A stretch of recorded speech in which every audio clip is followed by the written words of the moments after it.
Hello students, welcome to my YouTube channel. It's math time. ಈ channel ಅಲ್ಲಿ ನಾನು first PUC mathematics course ನ start ಮಾಡಿದೀನಿ. Last ವಿಡಿಯೋದಲ್ಲಿ ನಾವು ಸಬ್ಸೆಟ್ಸ್ ಬಗ್ಗೆ ಡಿಸ್ಕಸ್ ಮಾಡಿದ್ವಿ. ಹಾಗೆ ಎಕ್ಸರ್ಸೈಸ್ 1.3 ಅಲ್ಲಿ ಇರೋ ಕ್ವೆಶ್ಚನ್ಸ್ ಅಲ್ಲಿ ಕ್ವೆಶ್ಚನ್ ನಂಬರ್ 1 ಮತ್ತೆ ಕ್ವೆಶ್ಚನ್ ನಂಬರ್ 2 ನ ಸಾಲ್ವ್ ಮಾಡಿದ್ವಿ. ಈ ವಿಡಿಯೋದಲ್ಲಿ ನಾವು ಕ್ವೆಶ್ಚನ್ ನಂಬರ್ 3 ಇಂದ ಶುರು ಮಾಡ್ತೀವಿ ಅಂಡ್ ರಿಮೈನಿಂಗ್ ಕ್ವೆಶ್ಚನ್ಸ್ ಅಷ್ಟನ್ನು ಈ ವಿಡಿಯೋದಲ್ಲೇ ಸಾಲ್ವ್ ಮಾಡ್ತೀವಿ. So without wasting our time let start. Question number 3 ಅಲ್ಲಿ ನಮಗೆ ಎ ಅನ್ನೋ ಒಂದು ಸೆಟ್ ಕೊಟ್ಟಿದ್ದಾರೆ. ಹಾಗೆ ಏನ್ ಕೇಳಿದರೆ which of the following statements are incorrect and why. ನಮಗೆ ಇಲ್ಲಿ ಕೆಲವೊಂದಷ್ಟು ಸ್ಟೇಟ್ಮೆಂಟ್ಸ್ ಕೊಟ್ಟಿದ್ದಾರೆ, ಅದರಲ್ಲಿ ಯಾವುದು ಕರೆಕ್ಟ್ ಸ್ಟೇಟ್ಮೆಂಟ್ ಹಾಗೆ ಯಾವುದು ಇನ್ಕರೆಕ್ಟ್ ಸ್ಟೇಟ್ಮೆಂಟ್ ಅಂತ ಹೇಳ್ಬೇಕು, ಜೊತೆಗೆ ರೀಸನ್ ಕೂಡ ಕೊಡ್ಬೇಕು. ಸೊ ಮೊದಲು ನಾವು ಇಲ್ಲಿ ಈ ಸೆಟ್ ನ ಅರ್ಥ ಮಾಡ್ಕೊಳ್ಳೋಣ. ಈ ಸೆಟ್ ಅಲ್ಲಿ ನಮಗೆ ಯಾವ್ದಾವ್ದು ಎಲಿಮೆಂಟ್ಸ್ ಕೊಟ್ಟಿದ್ದಾರೆ, 1 ಇದೆ, 2 ಇದೆ. ಹಾಗೆ ನೀವು ಇಲ್ಲಿ ಅಬ್ಸರ್ವ್ ಮಾಡಿದ್ರೆ ಹೊರಗಡೆನೂ ಕರ್ಲಿ ಬ್ರಾಕೆಟ್ ಕೊಟ್ಟಿದ್ದಾರೆ, ಹಾಗೆ ಒಳಗಡೆನೂ ಕೂಡ ಕರ್ಲಿ ಬ್ರಾಕೆಟ್ ಇದೆ. ಅಂಡ್ ಅದರಲ್ಲಿ 3 ಮತ್ತೆ 4 ಅನ್ನೋ 2 ಎಲಿಮೆಂಟ್ ಕೂಡ ಕೊಟ್ಟಿದ್ದಾರೆ. ನೀವು ಇಲ್ಲಿ ಒಂದ್ ವಿಷಯ ಏನ್ ಅರ್ಥ ಮಾಡ್ಕೋಬೇಕಂದ್ರೆ, ಹೊರಗಡೆನೂ ಕರ್ಲಿ ಬ್ರಾಕೆಟ್ ಕೊಟ್ಟಿದ್ದು ಒಳಗಡೆನೂ ಕರ್ಲಿ ಬ್ರಾಕೆಟ್ ಕೊಟ್ಟಿದ್ರೆ ಇದು ಒಂದು ಸಿಂಗಲ್ ಎಲಿಮೆಂಟ್ ಆಗುತ್ತೆ.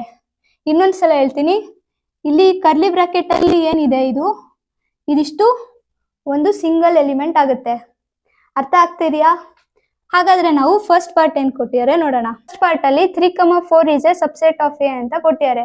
ನಾನು ನಿಮಗೆ ಈಗಷ್ಟೇ ಹೇಳ್ದೆ, ಇಲ್ಲಿ 3,4 ಏನಿದೆ ಇದು ಒಂದು ಸಿಂಗಲ್ ಎಲಿಮೆಂಟ್ ಅಂತ. ಅಂಡ್ ಒಂದು ಎಲಿಮೆಂಟ್ ಯಾವುದೇ ಕಾರಣಕ್ಕೂ ಸಬ್ಸೆಟ್ ಆಗೋದಿಲ್ಲ. ಬಟ್ ಅವರು 3,4 ಸಬ್ಸೆಟ್ ಆಫ್ ಎ ಅಂತ ಕೊಟ್ಟಿದ್ದಾರೆ, ವಿಚ್ ಇಸ್ ಇನ್ಕರೆಕ್ಟ್.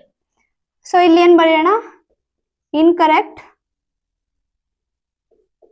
ಹಾಗೆ ರೀಸನ್ ಏನ್ ಬರೆಯೋಣ, ಇಲ್ಲಿ ರೀಸನ್ ಏನ್ ಬರ್ದೀನಿ, as 3 does not belongs to A, 4 does not belongs to A. ನಮಗೆ ಕೊಟ್ಟಿರೋ ಸೆಟ್ ಅಲ್ಲಿ 1 ಇದೆ, 2 ಇದೆ, ಹಾಗೆ 5 ಇದೆ. ಬಟ್ 3 ಮತ್ತೆ 4 ನ ಅವರು ಸಿಂಗಲ್ ಎಲಿಮೆಂಟ್ ಆಗಿ ಕೊಟ್ಟಿಲ್ಲ. ಅಂಡ್ ಮೋರ್ ಓವರ್ 3,4 ಏನಿದೆ ಇದು ಏನೋ ಒಂದು ಎಲಿಮೆಂಟ್, ಬಟ್ ಎಲಿಮೆಂಟ್ ಯಾವುದೇ ಕಾರಣಕ್ಕೂ ಒಂದು ಸೆಟ್ಗೆ ಸಬ್ಸೆಟ್ ಆಗೋದಿಲ್ಲ. ಬಟ್ ಅವರು ಸಬ್ಸೆಟ್ ಅಂತ ಕೊಟ್ಟಿದ್ದಾರೆ, ಹಾಗಾಗಿ ಇದು ಇನ್ಕರೆಕ್ಟ್ ಸ್ಟೇಟ್ಮೆಂಟ್ ಆಗುತ್ತೆ. ಸೊ ನೆಕ್ಸ್ಟ್ ಸೆಕೆಂಡ್ ಪಾರ್ಟ್ ಏನ್ ಕೊಟ್ಟಿದ್ದಾರೆ, 3,4 ಬಿಲಾಂಗ್ಸ್ ಟು ಎ ಅಂತ ಕೊಟ್ಟಿದ್ದಾರೆ. 3,4 ಅನ್ನೋ ಎಲಿಮೆಂಟ್ ಎ ಸೆಟ್ ಅಲ್ಲಿ ಇದೆ ಅಂದ್ರೆ ಏನ್ ಅರ್ಥ, ಇದು ಒಂದು ಕರೆಕ್ಟ್ ಸ್ಟೇಟ್ಮೆಂಟ್ ಅಂತ ಅರ್ಥ. ಸೊ ಏನ್ ಬರೆಯೋಣ ಇಲ್ಲಿ, ಕರೆಕ್ಟ್. ರೀಸನ್ ಏನ್ ಬರೆಯೋಣ, as 3,4 is an element of A.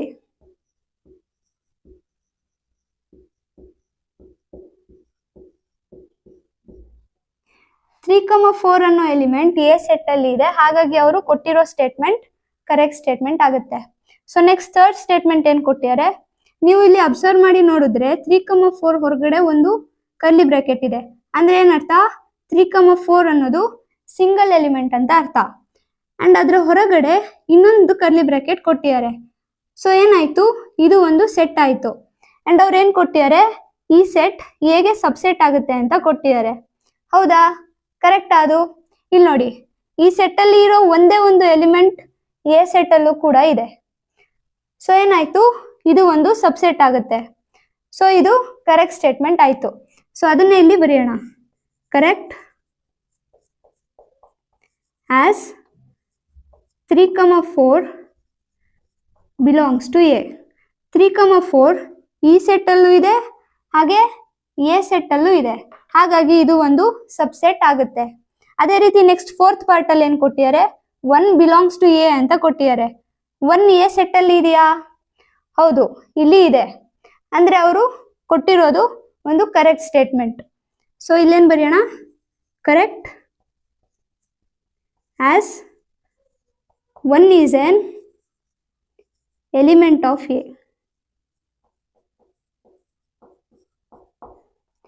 1 ಅನ್ನೋ ಎಲಿಮೆಂಟ್ ಎ ಸೆಟ್ ಅಲ್ಲಿ ಇರೋದ್ರಿಂದ ಇದು ಕರೆಕ್ಟ್ ಸ್ಟೇಟ್ಮೆಂಟ್ ಆಯ್ತು. ಸೊ ಇದಿಷ್ಟು ನಿಮ್ಗೆ ಅರ್ಥ ಆಯ್ತು ಅನ್ಕೋತೀನಿ. ನೆಕ್ಸ್ಟ್ ಫಿಫ್ತ್ ಪಾರ್ಟ್ ಏನ್ ಕೊಟ್ಟಿದ್ದಾರೆ ನೋಡೋಣ. ಫಿಫ್ತ್ ಪಾರ್ಟ್ ಅಲ್ಲಿ 1 is ಸಬ್ಸೆಟ್ ಆಫ್ ಎ ಅಂತ ಕೊಟ್ಟಿದ್ದಾರೆ. ಇಲ್ಲಿ 1 ಏನಿದೆ ಅದು ಒಂದು ಎಲಿಮೆಂಟ್. ಅವರು 1 ನ ಕರ್ಲಿ ಬ್ರಾಕೆಟ್ ಒಳಗಡೆ ಕೊಟ್ಟಿದ್ರೆ ಅವಾಗ ಅದು ಸಬ್ಸೆಟ್ ಆಗ್ತಿತ್ತು. ಬಟ್ ಇಲ್ಲಿ 1 ಒಂದು ಎಲಿಮೆಂಟ್ ಅಷ್ಟೇ. ಅಂಡ್ ಒಂದು ಎಲಿಮೆಂಟ್ ಯಾವುದೇ ಕಾರಣಕ್ಕೂ ಸಬ್ಸೆಟ್ ಆಗೋದಿಲ್ಲ, ಹಾಗಾಗಿ ಇದು ಇನ್ಕರೆಕ್ಟ್ ಸ್ಟೇಟ್ಮೆಂಟ್ ಆಯ್ತು. ಸೊ ಏನ್ ಬರೆಯೋಣ ಇಲ್ಲಿ, ಇನ್ಕರೆಕ್ಟ್. ಹಾಗೆ ರೀಸನ್ ಏನ್ ಬರೆಯೋಣ, element can never be subset. ಒಂದು ಎಲಿಮೆಂಟ್ ಯಾವುದೇ ಕಾರಣಕ್ಕೂ ಸಬ್ಸೆಟ್ ಆಗೋದಿಲ್ಲ, ಹಾಗಾಗಿ ಇದು ಇನ್ಕರೆಕ್ಟ್ ಸ್ಟೇಟ್ಮೆಂಟ್ ಆಗುತ್ತೆ. ಸೊ ನೆಕ್ಸ್ಟ್ ಸಿಕ್ಸ್ತ್ ಪಾರ್ಟ್ ಅಲ್ಲಿ ಏನ್ ಕೊಟ್ಟಿದ್ದಾರೆ, 1 2 5 is A subset of A ಅಂತ ಕೊಟ್ಟಿದ್ದಾರೆ. ಈ ಸೆಟ್ ಹೇಗೆ ಸಬ್ಸೆಟ್ ಆಗ್ಬೇಕು ಅಂದ್ರೆ ಈ ಸೆಟ್ ಅಲ್ಲಿರೋ ಎಲ್ಲಾ ಎಲಿಮೆಂಟ್ಸ್ ಎ ಅಲ್ಲಿ ಇದ್ರೆ ಅವಾಗ ಇದು ಸಬ್ಸೆಟ್ ಆಗುತ್ತೆ. ಇದೆಯಾ? ಇದ್ರಲ್ಲಿರೋ ಎಲ್ಲಾ ಎಲಿಮೆಂಟ್ಸ್ ಎ ಸೆಟ್ ಅಲ್ಲಿ ಇದೆಯಾ? ಇಲ್ಲಿ 1 2 5 ಇದೆ ಅಂಡ್ ಎ ಸೆಟ್ ಅಲ್ಲೂ ಕೂಡ 1 2 5 ಇದೆ, ಹಾಗಾಗಿ ಇದು ಸಬ್ಸೆಟ್ ಆಗುತ್ತೆ. ಸೊ ಅವರು ಕೊಟ್ಟಿರೋ ಸ್ಟೇಟ್ಮೆಂಟ್ ಕರೆಕ್ಟ್ ಇದೆ. ಸೊ ಏನ್ ಬರೆಯೋಣ? ಕರೆಕ್ಟ್. ಹಾಗೆ ರೀಸನ್ ಏನ್ ಬರೆಯೋಣ? ರೀಸನ್ ಏನ್ ಬರ್ದೀನಿ ಇಲ್ಲಿ, each element of set 1 to 5 is also N element of A. ಈ ಸೆಟ್ ಅಲ್ಲಿ ಇರೋ ಎಲ್ಲಾ ಎಲಿಮೆಂಟ್ಸ್ ಎ ಸೆಟ್ ಅಲ್ಲಿ ಇದೆ, ಹಾಗಾಗಿ ಇದು ಎಗೆ ಸಬ್ಸೆಟ್ ಆಗುತ್ತೆ. ಸೊ ಇದು ಕರೆಕ್ಟ್ ಸ್ಟೇಟ್ಮೆಂಟ್ ಆಯ್ತು. ಸೊ ನೆಕ್ಸ್ಟ್ ಸೆವೆಂತ್ ಪಾರ್ಟ್ ಅಲ್ಲಿ ಏನ್ ಕೊಟ್ಟಿದ್ದಾರೆ, 1 to 5 ಬಿಲಾಂಗ್ಸ್ ಟು ಎ ಅಂತ ಕೊಟ್ಟಿದ್ದಾರೆ. ಈ ಸೆಟ್ 1 to 5 ಏನಿದೆ ಇದು ಎಗೆ ಸಬ್ಸೆಟ್ ಆಗುತ್ತೆ ಅಂಡ್ ಸಬ್ಸೆಟ್ ಒಂದು ಸೆಟ್ಗೆ ಬಿಲಾಂಗ್ ಆಗೋದಿಲ್ಲ. ಸೊ ಏನಾಯ್ತು, ಇದು ಒಂದು ಇನ್ಕರೆಕ್ಟ್ ಸ್ಟೇಟ್ಮೆಂಟ್ ಆಯ್ತು. ಅದನ್ನೇ ಇಲ್ಲಿ ಬರ್ದೀನಿ, incorrect as 1 to 5 is not an element. ಇದು ಒಂದು ಎಲಿಮೆಂಟ್ ಅಲ್ಲ, ಇದು ಒಂದು ಸಬ್ಸೆಟ್ ಆಗುತ್ತೆ ಹೇಗೆ, ಹಾಗಾಗಿ ಇದು ಇನ್ಕರೆಕ್ಟ್ ಸ್ಟೇಟ್ಮೆಂಟ್ ಆಯ್ತು. ಅದೇ ರೀತಿ 8th ಪಾರ್ಟ್ ಅಲ್ಲಿ ಏನ್ ಕೊಟ್ಟಿದ್ದಾರೆ, 1 to 3 is A subset of A ಅಂತ ಕೊಟ್ಟಿದ್ದಾರೆ. ಈ ಸೆಟ್ ಸಬ್ಸೆಟ್ ಯಾವಾಗ ಆಗುತ್ತೆ, ಇದರಲ್ಲಿರೋ ಎಲ್ಲಾ ಎಲಿಮೆಂಟ್ಸ್ ಎ ಅಲ್ಲಿ ಇದ್ರೆ ಅವಾಗ ಇದು ಸಬ್ಸೆಟ್ ಆಗುತ್ತೆ. ಇದೆಯಾ? ಇಲ್ಲಿ ನೋಡಿ, 1 ಮತ್ತೆ 2 ಇಲ್ಲೂ ಇದೆ, ಹಾಗೆ ಎ ಸೆಟ್ ಅಲ್ಲೂ ಇದೆ. ಬಟ್ 3 ಇಲ್ಲಿ ಸಿಂಗಲ್ ಎಲಿಮೆಂಟ್ ಆಗಿ ಕೊಟ್ಟಿಲ್ಲ. 3 4 ಜೊತೆಗೆ ಪೇರ್ ಆಗಿ ಬರುತ್ತೆ, ಬಟ್ 3 ಒಂದನ್ನೇ ಸಿಂಗಲ್ ಎಲಿಮೆಂಟ್ ಆಗಿ ಎ ಸೆಟ್ ಅಲ್ಲಿ ಕೊಟ್ಟಿಲ್ಲ, ಹಾಗಾಗಿ ಇದು ಸಬ್ಸೆಟ್ ಆಗೋದಿಲ್ಲ.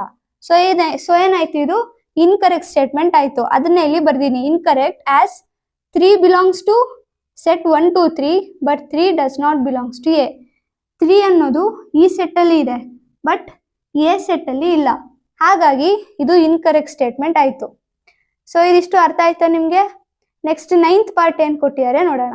9th ಪಾರ್ಟ್ ಅಲ್ಲಿ 5 ಬಿಲಾಂಗ್ಸ್ ಟು ಎ ಅಂತ ಕೊಟ್ಟಿದ್ದಾರೆ. ಅಂದ್ರೆ ಏನರ್ಥ, 5 ಅನ್ನೋದು ಎ ಸೆಟ್ ಗೆ ಒಂದು ಎಲಿಮೆಂಟ್ ಅಂತ ಹೇಳಿದ್ದಾರೆ. ಇಲ್ಲಿ ಎ ಸೆಟ್ ಅಲ್ಲಿ ನಿಮ್ಗೆಲ್ಲಾದ್ರೂ 5 ಕಾಣ್ತಾ ಇದೆಯಾ? ಇಲ್ಲ. ಅಂದ್ರೆ 5 does not belongs to A. But ಅವರು 5 ಬಿಲಾಂಗ್ಸ್ ಟು ಎ ಅಂತ ಕೊಟ್ಟಿರೋದ್ರಿಂದ ಇದು ಒಂದು ಇನ್ಕರೆಕ್ಟ್ ಸ್ಟೇಟ್ಮೆಂಟ್ ಆಗುತ್ತೆ. ರೀಸನ್ ಏನು? As 5 is not an element of A. ಅದೇ ರೀತಿ 10th ಪಾರ್ಟ್ ಅಲ್ಲಿ ಏನ್ ಕೊಟ್ಟಿದ್ದಾರೆ, 5 is a subset of A ಅಂತ ಕೊಟ್ಟಿದ್ದಾರೆ. 5 ಅಂದ್ರೆ ಏನು? ಎಂಟಿ ಸೆಟ್. ನಾನು ಲಾಸ್ಟ್ ವಿಡಿಯೋದಲ್ಲಿ ಹೇಳಿದೀನಿ, ಒಂದು ಸೆಟ್ಗೆ 2 ಸಬ್ಸೆಟ್ ಇದ್ದೇ ಇರುತ್ತೆ. ಯಾವ್ದ್ಯಾವ್ದು? ಎಂಟಿ ಸೆಟ್ ಮತ್ತೆ ದ ಸೆಟ್ ಇಟ್ ಸೆಲ್ಫ್. ಹಾಗೆ ಅದೆರಡನ್ನು ಇಂಪ್ರಾಪರ್ ಸಬ್ಸೆಟ್ ಅಂತ ಹೇಳ್ತೀವಿ. ಹಾಗಾಗಿ ಇದೇನಾಗುತ್ತೆ, ಇದು ಕರೆಕ್ಟ್ ಸ್ಟೇಟ್ಮೆಂಟ್ ಆಗುತ್ತೆ. ರೀಸನ್ ಏನು? As 5 is subset of every set. Empty set ಪ್ರತಿಯೊಂದು ಸೆಟ್ಟಿಗೂ ಸಬ್ಸೆಟ್ ಆಗೇ ಆಗುತ್ತೆ, ಹಾಗಾಗಿ ಇದು ಕರೆಕ್ಟ್ ಸ್ಟೇಟ್ಮೆಂಟ್ ಆಯ್ತು. ಅದೇ ರೀತಿ ನೆಕ್ಸ್ಟ್ ಲಾಸ್ಟ್ ಪಾರ್ಟ್ ಅಲ್ಲಿ ಏನ್ ಕೊಟ್ಟಿದ್ದಾರೆ, ಒಂದು ಸೆಟ್ ಕೊಟ್ಟಿದ್ದಾರೆ. ಆ ಸೆಟ್ ಅಲ್ಲಿ ಇರೋ ಎಲಿಮೆಂಟ್ ಯಾವುದು? 5. ಹಾಗೆ ಇದು ಹೇಗೆ ಸಬ್ಸೆಟ್ ಆಗುತ್ತೆ ಅಂತ ಹೇಳಿದ್ದಾರೆ. ಸಬ್ಸೆಟ್ ಡೆಫಿನೇಷನ್ ಪ್ರಕಾರ ಈ ಸೆಟ್ ಇದಕ್ಕೆ ಯಾವಾಗ ಸಬ್ಸೆಟ್ ಆಗುತ್ತೆ, ಈ ಸೆಟ್ ಅಲ್ಲಿರೋ ಎಲ್ಲಾ ಎಲಿಮೆಂಟ್ ಈ ಸೆಟ್ ಅಲ್ಲಿ ಇದ್ರೆ ಇದು ಸಬ್ಸೆಟ್ ಆಗುತ್ತೆ. ಈ ಸೆಟ್ ಅಲ್ಲಿ ಇರೋ ಎಲಿಮೆಂಟ್ 5 ಎ ಸೆಟ್ ಅಲ್ಲಿ ಇದೆಯಾ? ಎ ಸೆಟ್ ಅಲ್ಲಿ 5 ಅನ್ನೋ ಎಲಿಮೆಂಟ್ ಇಲ್ಲ, ಹಾಗಾಗಿ ಇದು ಸಬ್ಸೆಟ್ ಆಗೋದಿಲ್ಲ. ಬಟ್ ಅವರು ಸಬ್ಸೆಟ್ ಅಂತ ಕೊಟ್ಟಿದ್ದಾರೆ, ಹಾಗಾಗಿ ಇದು ಇನ್ಕರೆಕ್ಟ್ ಸ್ಟೇಟ್ಮೆಂಟ್ ಆಯ್ತು. ರೀಸನ್ ಏನು? 5 belongs to this set but 5 does not belongs to A. 5 ಇದ್ರಲ್ಲಿ ಇದೆ ಬಟ್ ಎ ಸೆಟ್ ಅಲ್ಲಿ ಇಲ್ಲ, ಹಾಗಾಗಿ ಇದು ಸಬ್ಸೆಟ್ ಆಗೋದಿಲ್ಲ. ಸೊ ಇಷ್ಟು ನಿಮ್ಗೆ ಅರ್ಥ ಆಯ್ತು ಅನ್ಕೋತೀನಿ. ಸೊ ಕ್ವೆಶ್ಚನ್ ನಂಬರ್ 3 ಕಂಪ್ಲೀಟ್ ಆಯ್ತು. ನೆಕ್ಸ್ಟ್ ಕ್ವೆಶ್ಚನ್ ನಂಬರ್ 4 ಏನಿದೆ ನೋಡೋಣ ನಮ್ಮ ನೆಕ್ಸ್ಟ್ ಪೇಜ್ ಅಲ್ಲಿ. ಕ್ವೆಶ್ಚನ್ ನಂಬರ್ 4 ಏನ್ ಕೊಟ್ಟಿದ್ದಾರೆ, write down all the subsets of the following sets. ನಮಗೆ ಇಲ್ಲಿ 4 ಸೆಟ್ಸ್ ಕೊಟ್ಟಿದ್ದಾರೆ, ನಾವು ಅದರ ಸಬ್ಸೆಟ್ಸ್ ನ ಬರಿಬೇಕು. ಸೊ ಫಸ್ಟ್ ಸೆಟ್ ಏನ್ ಕೊಟ್ಟಿದ್ದಾರೆ, ಸೆಟ್ ಎ. ಈ ಸೆಟ್ ಅಲ್ಲಿ ಒಂದೇ ಒಂದು ಎಲಿಮೆಂಟ್ ಕೊಟ್ಟಿದ್ದಾರೆ. ಸೊ ಯಾವ್ದಾವ್ ಸಬ್ಸೆಟ್ ಆಗುತ್ತೆ, ನಿಮಗೆ ಗೊತ್ತಿದೆ, ಎಂಟಿ ಸೆಟ್ ಈ subset of every set. So first ಬರುತ್ತೆ ಎಂಟಿ ಸೆಟ್. ಹಾಗೆ ನೆಕ್ಸ್ಟ್ ಯಾವ್ದು ಬರುತ್ತೆ, the set it self. So ಈ ಸೆಟ್ಗೆ ಈ 2 ಸಬ್ಸೆಟ್ಸ್ ಬರುತ್ತೆ. ಇಲ್ಲಿ ನೀವು ಒಂದು ವಿಷಯ ತಿಳ್ಕೋಬೇಕು, ಏನು ಅಂದ್ರೆ ಒಂದು ಸೆಟ್ ಅಲ್ಲಿ n ನಂಬರ್ ಆಫ್ ಎಲಿಮೆಂಟ್ಸ್ ಇದ್ರೆ ಅದಕ್ಕೆ 2 to the power of n subsets ಇರುತ್ತೆ. ಅಂದ್ರೆ ಒಂದು ಸೆಟ್ ಅಲ್ಲಿ 2 ಎಲಿಮೆಂಟ್ಸ್ ಇದ್ರೆ 2 to the power of 2 ಇಷ್ಟು ಸಬ್ಸೆಟ್ಸ್ ಇರುತ್ತೆ, ಅಂದ್ರೆ 4 ಸಬ್ಸೆಟ್ಸ್ ಇರುತ್ತೆ. ಹಾಗೆ ಒಂದು ಸೆಟ್ ಅಲ್ಲಿ 3 ಎಲಿಮೆಂಟ್ಸ್ ಇದ್ರೆ 2 to the power of 3 ಅಂದ್ರೆ 8 ಸಬ್ಸೆಟ್ಸ್ ಇರುತ್ತೆ. ಹಾಗಾದ್ರೆ ಈ ಸೆಟ್ಟಿಗೆ ಎಷ್ಟು ಸಬ್ಸೆಟ್ ಇರುತ್ತೆ, ಇಲ್ಲಿ 2 ಎಲಿಮೆಂಟ್ಸ್ ಕೊಟ್ಟಿದ್ದಾರೆ, ಅಂದ್ರೆ 4 ಸಬ್ಸೆಟ್ಸ್ ಇರುತ್ತೆ. ಯಾವ್ದ್ಯಾವ್ದು? ಮೊದಲು ಎಂಟಿ ಸೆಟ್ ಬರುತ್ತೆ. ನೆಕ್ಸ್ಟ್ ನಾವು ಸಿಂಗಲ್ ಎಲಿಮೆಂಟ್ ಇರೋ ಸೆಟ್ ಬರೆಯೋಣ. Set A, set B. Next ಏನ್ ಬರುತ್ತೆ? ಇದೇ ಸೆಟ್ ಬರುತ್ತೆ, the set it self. So ಈ ಸೆಟ್ಟಿಗೆ ಟೋಟಲ್ 4 ಸಬ್ಸೆಟ್ಸ್ ಬರುತ್ತೆ. ಅದೇ ರೀತಿ ಥರ್ಡ್ ಸೆಟ್ ನೋಡಿ, ಏನ್ ಕೊಟ್ಟಿದ್ದಾರೆ? ಸೆಟ್ 1 2 3 3 ಎಲಿಮೆಂಟ್ಸ್ ಇದೆ, ಅಂದ್ರೆ ಎಷ್ಟು ಸಬ್ಸೆಟ್ಸ್ ಬರುತ್ತೆ? 8 ಸಬ್ಸೆಟ್ಸ್ ಬರುತ್ತೆ. ಫಸ್ಟ್ ಯಾವ್ದು ಬರೆಯೋಣ? ಎಂಟಿ ಸೆಟ್ ಬರೆಯೋಣ. ಇದು ಎಲ್ಲದಕ್ಕೂ ಕಾಮನ್ ಇರುತ್ತೆ. 5 is empty set is subset of every set. So next ಏನ್ ಮಾಡೋಣ ಅಂದ್ರೆ ಸಿಂಗಲ್ ಎಲಿಮೆಂಟ್ ಸೆಟ್ ಬರೆಯೋಣ. 1 2 ನೆಕ್ಸ್ಟ್ 3 ತಗೊಳ್ಳೋಣ. ಸೊ ಟೋಟಲ್ 4 ಸಬ್ಸೆಟ್ಸ್ ಆಯ್ತು. ಇನ್ನೂ 4 ಸಬ್ಸೆಟ್ಸ್ ಬಾಕಿ ಇದೆ. ನೆಕ್ಸ್ಟ್ ಏನ್ ಮಾಡೋಣ ಅಂದ್ರೆ 2 ಎಲಿಮೆಂಟ್ ಸೆಟ್ ಬರೆಯೋಣ.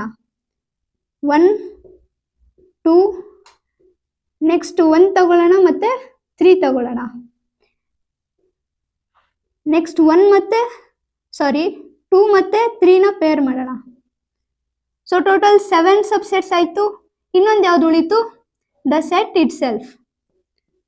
1 2 3. ಸೊ ಟೋಟಲ್ ನಾವು 8 ಸಬ್ಸೆಟ್ಸ್ ಬರ್ದಿದೀವಿ. ಸೊ ಈ ಸೆಟ್ಟಿಗೆ 8 ಸಬ್ಸೆಟ್ಸ್ ಇರುತ್ತೆ. ನೆಕ್ಸ್ಟ್ ಲಾಸ್ಟ್ ಪಾರ್ಟ್ ಅಲ್ಲಿ ಏನ್ ಕೊಟ್ಟಿದ್ದಾರೆ? ಎಂಟಿ ಸೆಟ್ ಕೊಟ್ಟಿದ್ದಾರೆ. ಒಂದು ಸೆಟ್ ಎಂಟಿ ಇದೆ ಅಂದ್ರೆ ಅದರ ಸಬ್ಸೆಟ್ ಕೂಡ ಎಂಟಿ ಸೆಟ್ಟೇ ಆಗಿರುತ್ತೆ. ಸೊ ಯಾವ್ದು ಬರುತ್ತೆ? ಎಂಟಿ ಸೆಟ್. ಎಂಟಿ ಸೆಟ್ಟಿಗೆ ಒಂದೇ ಒಂದು ಸಬ್ಸೆಟ್ ಇರುತ್ತೆ, that is the set it self. So question number 4 ಅಲ್ಲಿ ಕೊಟ್ಟಿರೋ ಅಷ್ಟು ಸೆಟ್ಸ್ಗೆ ನಾವು ಸಬ್ಸೆಟ್ಸ್ ನ ಬರ್ದಿದೀವಿ. ಕ್ವೆಶ್ಚನ್ ನಂಬರ್ 4 ಕಂಪ್ಲೀಟ್ ಆಯ್ತು. ನೆಕ್ಸ್ಟ್ ಕ್ವೆಶ್ಚನ್ ನಂಬರ್ 5 ಏನಿದೆ ನೋಡೋಣ. ಕ್ವೆಶ್ಚನ್ ನಂಬರ್ 5 ಏನ್ ಕೊಟ್ಟಿದ್ದಾರೆ? Right the following as intervals. ನಮಗೆ ಸೆಟ್ಸ್ ನ ಸೆಟ್ ಬಿಲ್ಡರ್ ಫಾರ್ಮ್ ಅಲ್ಲಿ ಕೊಟ್ಟಿದ್ದಾರೆ, ನಾವು ಅದನ್ನ ಇಂಟರ್ವಲ್ ಫಾರ್ಮ್ ಅಲ್ಲಿ ಬರಿಬೇಕು. ಸೊ ನೀವು ಒಂದು ವಿಷಯ ಏನ್ ಗಮನದಲ್ಲಿ ಇಟ್ಕೊಬೇಕಂದ್ರೆ, ನಮಗೆ ಲೆಸ್ ದೆನ್ ಅಥವಾ ಗ್ರೇಟರ್ ದೆನ್ ಸಿಂಬಲ್ ಕೊಟ್ಟಿದ್ರೆ ನಾವು ರೌಂಡ್ ಬ್ರಾಕೆಟ್ ನ ಯೂಸ್ ಮಾಡ್ತೀವಿ. ಹಾಗೆ ನಮಗೆ less than or equal to ಅಥವಾ greater than or equal to symbol ಕೊಟ್ಟಿದ್ರೆ ನಾವು ಸ್ಕ್ವೇರ್ ಬ್ರಾಕೆಟ್ ನ ಯೂಸ್ ಮಾಡ್ತೀವಿ. ಹಾಗೆ ಫಸ್ಟ್ ಪಾರ್ಟ್ ಏನ್ ಕೊಟ್ಟಿದ್ದಾರೆ? X such that x belongs to R. ನಮ್ಮ ಎಕ್ಸ್ ಏನಿದೆ ಅದು ಒಂದು ರಿಯಲ್ ನಂಬರ್ ಆಗಿರುತ್ತೆ. ಹಾಗೆ ಏನ್ ಕೊಟ್ಟಿದ್ದಾರೆ ಇಲ್ಲಿ? X is greater than -4 less than or equal to 6. So first ನಾವು ಸಿಂಬಲ್ ಏನ್ ಕೊಟ್ಟಿದ್ದಾರೆ ನೋಡಿ, ಲೆಸ್ ದೆನ್ ಸಿಂಬಲ್ ಕೊಟ್ಟಿದ್ದಾರೆ. ಇಲ್ಲಿ ಈಕ್ವಲ್ ಟು ಸೈನ್ ಇಲ್ಲ, ಅಂದ್ರೆ ಏನರ್ಥ? ನಾವು ರೌಂಡ್ ಬ್ರಾಕೆಟ್ ನ ಯೂಸ್ ಮಾಡಬೇಕು. ಸೊ ರೌಂಡ್ ಬ್ರಾಕೆಟ್ ಬರೆಯೋಣ. ನಂಬರ್ ಏನಿದೆ? -4 ಕಾಮ ಹಾಕೋಣ. ನೆಕ್ಸ್ಟ್ ಇಲ್ಲಿ 6 ಅಂತ ಕೊಟ್ಟಿದ್ದಾರೆ, 6 ಬರೆಯೋಣ. ಹಾಗೆ ಇಲ್ಲಿ less than or equal to ಅಂತ ಇದೆ. ಇಲ್ಲಿ less than or equal to ಅಂತ ಇದ್ರೆ ನಾವು ಸ್ಕ್ವೇರ್ ಬ್ರಾಕೆಟ್ ನ ಯೂಸ್ ಮಾಡಬೇಕು. ಸೊ ಇಲ್ಲಿ ಈ ರೀತಿ ಬರುತ್ತೆ. So this is our interval. So first part ನ ಇಂಟರ್ವಲ್ ಇದಾಗಿರುತ್ತೆ. ಹಾಗೆ ಸೆಕೆಂಡ್ ಪಾರ್ಟ್ ಏನ್ ಕೊಟ್ಟಿದ್ದಾರೆ? X such that x belongs to R and x is greater than -12 and less than -10. ನಾವು ಇಲ್ಲಿ ಮೊದ್ಲೇನ್ ಮಾಡೋಣ? ಕೊಟ್ಟಿರೋ ನಂಬರ್ಸ್ ನ ಹಾಗೆ ಇಲ್ಲಿ ಬರ್ಕೊಳ್ಳೋಣ. -12 -10. ಈಗ ನೀವು ಸಿಂಬಲ್ ಅಬ್ಸರ್ವ್ ಮಾಡಿದ್ರೆ ಲೆಸ್ ದೆನ್ ಸಿಂಬಲ್ ಕೊಟ್ಟಿದ್ದಾರೆ, ಇಲ್ಲಿ ಈಕ್ವಲ್ ಟು ಸೈನ್ ಕೊಟ್ಟಿಲ್ಲ, ಅಂದ್ರೆ ಈ ಸಿಂಬಲ್ ಕೊಟ್ಟಿದ್ದಾರೆ. ಸೊ ಯಾವ ಬ್ರಾಕೆಟ್ ಬರುತ್ತೆ? ರೌಂಡ್ ಬ್ರಾಕೆಟ್ ಬರುತ್ತೆ. So this is our interval. ಇದು ಯಾವ ಇಂಟರ್ವಲ್? ಇದು ಓಪನ್ ಇಂಟರ್ವಲ್. ಸೊ ಸೆಕೆಂಡ್ ಪಾರ್ಟಿಗೆ ಕರೆಸ್ಪಾಂಡಿಂಗ್ ಇಂಟರ್ವಲ್ ಇದಾಗಿರುತ್ತೆ. ಸೊ ಥರ್ಡ್ ಪಾರ್ಟ್ ಏನ್ ಕೊಟ್ಟಿದ್ದಾರೆ? X such that x belongs to R and x is greater than or equal to 0 less than 7. 0 ಮತ್ತೆ 7 ಏನ್ ಕೊಟ್ಟಿದ್ದಾರೆ ಅದನ್ನ ಹಾಗೆ ಬರ್ಕೊಳ್ಳೋಣ. 0 7. ಈಗ ಇಲ್ಲಿ less than or equal to symbol ಇದೆ, ಅಂದ್ರೆ ಯಾವ ಬ್ರಾಕೆಟ್ ಬರುತ್ತೆ? ಸ್ಕ್ವೇರ್ ಬ್ರಾಕೆಟ್ ಬರುತ್ತೆ. ಅಂಡ್ ಇಲ್ಲಿ ಬರೀ ಲೆಸ್ ದೆನ್ ಸಿಂಬಲ್ ಮಾತ್ರ ಇದೆ, ಈಕ್ವಲ್ ಟು ಸೈನ್ ಕೊಟ್ಟಿಲ್ಲ, ಅಂದ್ರೆ ಯಾವ ಸಿಂಬಲ್ ಬರುತ್ತೆ? ರೌಂಡ್ ಬ್ರಾಕೆಟ್ ಬರುತ್ತೆ. So this is our interval. ಹಾಗೆ ಇದರ ಮೀನಿಂಗ್ ಕೂಡ ಹೇಳ್ಬಿಡ್ತೀನಿ. ಇಲ್ಲಿ ಕ್ಲೋಸ್ಡ್ ಇಂಟರ್ವಲ್ ಇದೆ ಅಂದ್ರೆ ಏನರ್ಥ? 0 ಇನ್ಕ್ಲೂಡ್ ಆಗಿದೆ ಅಂತ ಅರ್ಥ. ಹಾಗೆ ಇಲ್ಲಿ ಓಪನ್ ಇಂಟರ್ವಲ್ ಇದೆ ಅಂದ್ರೆ ಏನರ್ಥ? 7 ಇನ್ಕ್ಲೂಡ್ ಆಗಿಲ್ಲ ಅಂತ ಅರ್ಥ. ಹಾಗೆ ನೆಕ್ಸ್ಟ್ ಫೋರ್ತ್ ಪಾರ್ಟ್ ಅಲ್ಲಿ ಏನ್ ಕೊಟ್ಟಿದ್ದಾರೆ? X such that x belongs to R and x is greater than or equal to 3 less than or equal to 4. ಇಲ್ಲಿ ನಾವು 3 ಮತ್ತೆ 4 ನ ಆಸ್ ಇಟ್ ಈಸ್ ಬರೆಯೋಣ. ಈಗ ಇಲ್ಲಿ ಎರಡು ಕಡೆನೂ ಈಕ್ವಲ್ ಟು ಸೈನ್ ಕೂಡ ಇದೆ, ಅಂದ್ರೆ ಏನರ್ಥ? ಸ್ಕ್ವೇರ್ ಬ್ರಾಕೆಟ್ ಬರುತ್ತೆ ಅಂತ ಅರ್ಥ. ಸೊ ಇಲ್ಲಿ ನಾವು ಸ್ಕ್ವೇರ್ ಬ್ರಾಕೆಟ್ ಹಾಕೋಣ. ಏನಾಯ್ತಿದು? ಕ್ಲೋಸ್ ಇಂಟರ್ವಲ್ ಆಯ್ತು. Close interval 3, 4. So fourth part ಅಲ್ಲಿ ನಮ್ಮ ಸೆಟ್ ಏನ್ ಕೊಟ್ಟಿದ್ರು? ಅದರ ಇಂಟರ್ವಲ್ ಇದಾಗಿರುತ್ತೆ.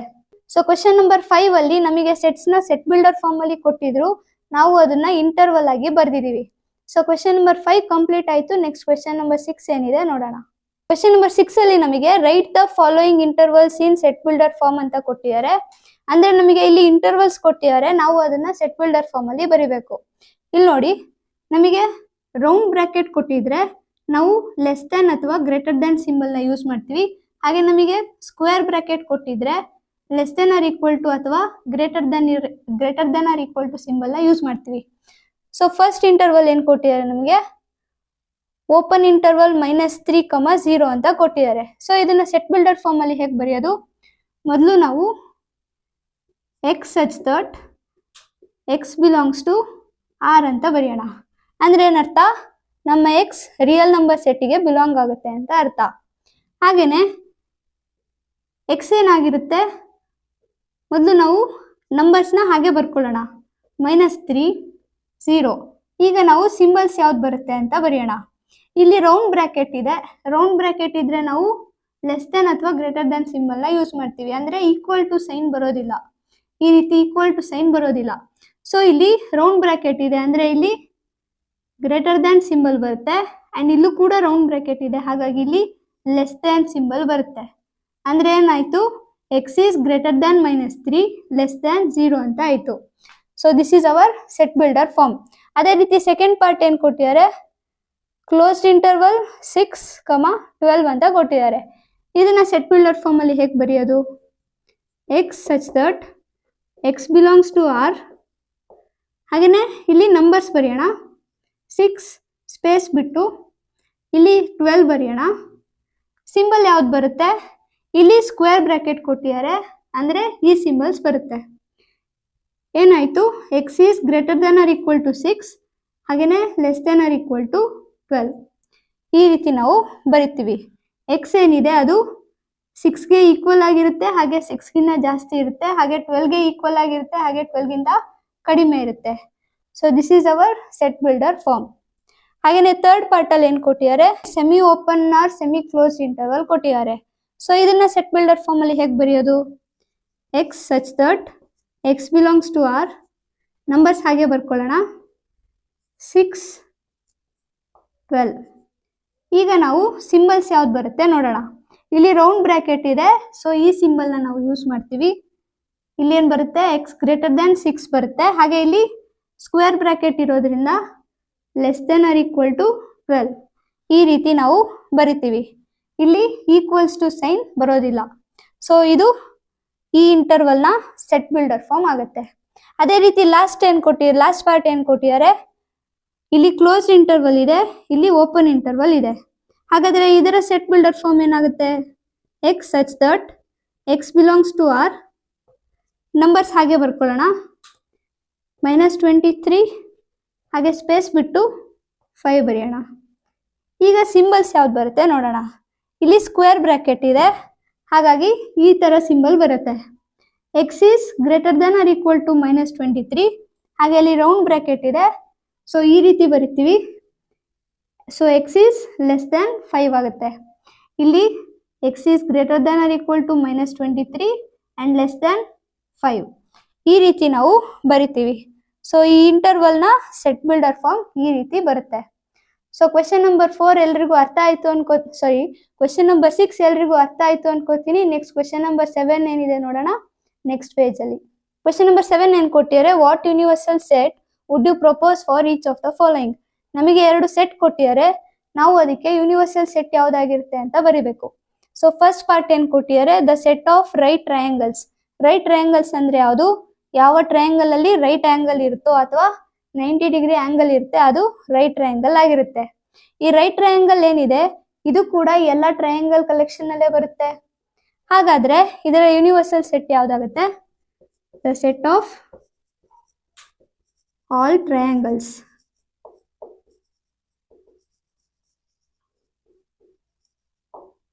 ಈ ಸೆಟ್ಗೆ ಇದು ಯೂನಿವರ್ಸಲ್ ಸೆಟ್ ಆಗಿರುತ್ತೆ. ಅದೇ ರೀತಿ ಸೆಕೆಂಡ್ ಪಾರ್ಟ್ ಏನ್ ಕೊಟ್ಟಿದ್ದಾರೆ, the set of isosceles triangles. Isosceles triangle ಕೂಡ ಎಲ್ಲಾ ಟ್ರಯಾಂಗಲ್ ಗಳ ಕಲೆಕ್ಷನ್ ಅಲ್ಲೇ ಬರುತ್ತೆ. ಆಲ್ ಟ್ರಯಾಂಗಲ್ಸ್ ಏನಿದೆ ಅದರ ಅಂಡರ್ ಅಲ್ಲೇ ಬರುತ್ತೆ. ಅಂದ್ರೆ ಏನರ್ಥ, ಇದಕ್ಕೂ ಕೂಡ ಯೂನಿವರ್ಸಲ್ ಸೆಟ್ ಯಾವ್ದಾಗಿರುತ್ತೆ, the set of all triangles. Right angle triangle ಆದ್ರೂ ಕೊಟ್ಟಿರ್ಲಿ, ಐಸೋಸೆಲಸ್ ಟ್ರಯಾಂಗಲ್ ಆದ್ರೂ ಕೊಟ್ಟಿರ್ಲಿ, ಯಾವುದೇ ರೀತಿ ಟ್ರಯಾಂಗಲ್ ಕೊಟ್ಟಿದ್ರು ಕೂಡ ಅದಕ್ಕೆ ಯೂನಿವರ್ಸಲ್ ಸೆಟ್ ಇದೇ ಆಗಿರುತ್ತೆ, the set of all triangles. So question number 7 easy ಇತ್ತು, ಎಲ್ರಿಗೂ ಅರ್ಥ ಆಗಿದೆ ಅನ್ಕೋತೀನಿ. ನೆಕ್ಸ್ಟ್ ಕ್ವೆಶನ್ ನಂಬರ್ 8 ಏನಿದೆ ನೋಡೋಣ. ಕ್ವೆಶನ್ ನಂಬರ್ 8 ಅಲ್ಲಿ ಏನ್ ಕೊಟ್ಟಿದ್ದಾರೆ, given the sets A B and C, which of the following may be considered as universal set for all the 3 sets A B and C. ನಮಗೆ 3 ಸೆಟ್ ಕೊಟ್ಟಿದ್ದಾರೆ, A B ಮತ್ತೆ C. ಆ 3 ಸೆಟ್ಗಳಿಗೆ ಯಾವುದು universal set ಆಗುತ್ತೆ, ಈ 4 set ಅಲ್ಲಿ ಯಾವುದು universal set ಆಗುತ್ತೆ ಅಂತ ನಾವು ಹೇಳ್ಬೇಕು. ಸೊ ಫಸ್ಟ್ ಸೆಟ್ ಏನ್ ಕೊಟ್ಟಿದ್ದಾರೆ, 0 1 2 3 4 5 6.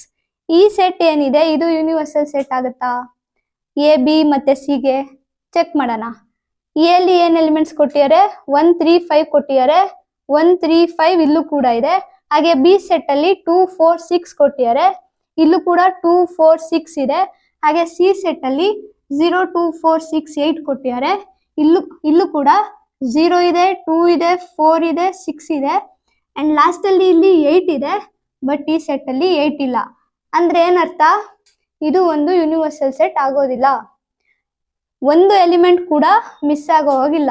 ಆ ಸೆಟ್ ಅಲ್ಲಿ ಇರೋ ಎಲ್ಲಾ ಎಲಿಮೆಂಟ್ಸ್ ಈ ಸೆಟ್ ಅಲ್ಲಿ ಇದ್ರೆ ಅವಾಗ ಇದು ಯೂನಿವರ್ಸಲ್ ಸೆಟ್ ಆಗುತ್ತೆ. ಬಟ್ 8 ಈ ಸೆಟ್ ಅಲ್ಲಿ ಇಲ್ದಲೇ ಇರೋ ಕಾರಣ ಇದು ಯೂನಿವರ್ಸಲ್ ಸೆಟ್ ಆಗೋದಿಲ್ಲ. ಸೊ ಅದನ್ನ ಇಲ್ಲಿ ಬರ್ದಿರೋದು, it is not a universal set for A B and C, since ಏನ್ reason, 8 belongs to C but 8 does not belongs to this set. ಹಾಗಾಗಿ ಅದು ಯೂನಿವರ್ಸಲ್ ಸೆಟ್ ಆಗೋದಿಲ್ಲ. ಅದೇ ರೀತಿ ನೆಕ್ಸ್ಟ್ ಸೆಕೆಂಡ್ ಪಾರ್ಟ್ ಅಲ್ಲಿ ಏನ್ ಕೊಟ್ಟಿದ್ದಾರೆ, ಎಂಟಿ ಸೆಟ್ ಕೊಟ್ಟಿದ್ದಾರೆ.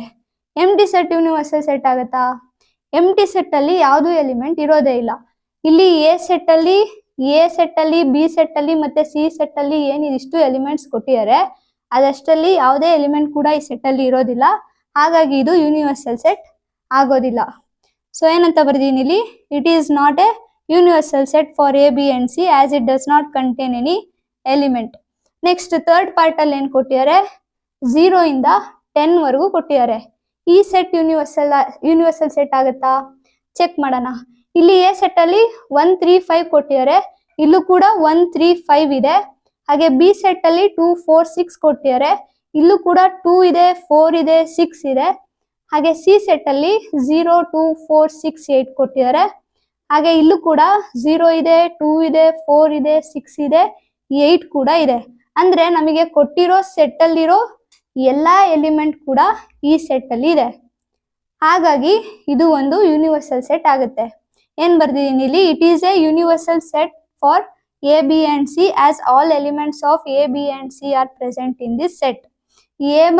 ಎ ಬಿ ಮತ್ತೆ ಸಿ ಅಲ್ಲಿ ಇರೋ ಎಲ್ಲಾ ಎಲಿಮೆಂಟ್ಸ್ ಈ ಸೆಟ್ ಅಲ್ಲಿ ಇರೋದ್ರಿಂದ ಇದು ಯೂನಿವರ್ಸಲ್ ಸೆಟ್ ಆಗುತ್ತೆ.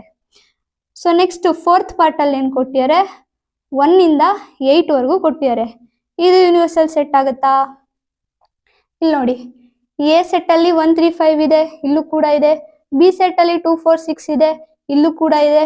ಸಿ ಸೆಟ್ ಅಲ್ಲಿ 0 2 4 6 8 ಇದೆ, ಬಟ್ ಈ ಸೆಟ್ ಅಲ್ಲಿ 0 ಇಲ್ಲ, ಒಂದು ಎಲಿಮೆಂಟ್ ಮಿಸ್ ಆಗಿದೆ. ಹಾಗಾಗಿ ಇದು ಯೂನಿವರ್ಸಲ್ ಸೆಟ್ ಆಗೋದಿಲ್ಲ. ಅದನ್ನ ಇಲ್ಲಿ ಬರ್ದಿರೋದು, it is not universal set for A B and C as 0 belongs to C but 0 does not belongs to this set. ಈ ಸೆಟ್ ಅಲ್ಲಿ 0 ಇಲ್ದಲೇ ಇರೋ ಕಾರಣ ಇದು ಯೂನಿವರ್ಸಲ್ ಸೆಟ್ ಆಗೋದಿಲ್ಲ. ಸೊ ಕ್ವೆಶನ್ ನಂಬರ್ 8 ಎಲ್ರಿಗೂ ಅರ್ಥ ಆಗಿದೆ ಅನ್ಕೋತೀನಿ. ಸೊ ಕ್ವೆಶನ್ ನಂಬರ್ 8 ಕಂಪ್ಲೀಟ್ ಆಯ್ತು. ಹಾಗೆ ಎಕ್ಸರ್ಸೈಸ್ 1.3 ಕೂಡ ಇಲ್ಲಿಗೆ ಕಂಪ್ಲೀಟ್ ಆಯ್ತು. ಎಲ್ರಿಗೂ ಅರ್ಥ ಆಗಿದೆ ಅನ್ಕೋತೀನಿ. ನೆಕ್ಸ್ಟ್ ವಿಡಿಯೋದಲ್ಲಿ ಎಕ್ಸರ್ಸೈಸ್ 1.4 ಸ್ಟಾರ್ಟ್ ಮಾಡ್ತೀನಿ. ಈ ವಿಡಿಯೋ ನಿಮಗೆ ಇಷ್ಟ ಆಗಿದ್ರೆ ವಿಡಿಯೋನ ಲೈಕ್ ಮಾಡಿ, ಶೇರ್ ಮಾಡಿ, ಹಾಗೆ ನನ್ನ ಚಾನಲ್ಗೆ ಸಬ್ಸ್ಕ್ರೈಬ್ ಮಾಡೋದನ್ನ ಮರಿಬೇಡಿ ಅಂತ ಹೇಳ್ತಾ ಸಿಗೋಣ ನೆಕ್ಸ್ಟ್ ವಿಡಿಯೋದಲ್ಲಿ. Thank you.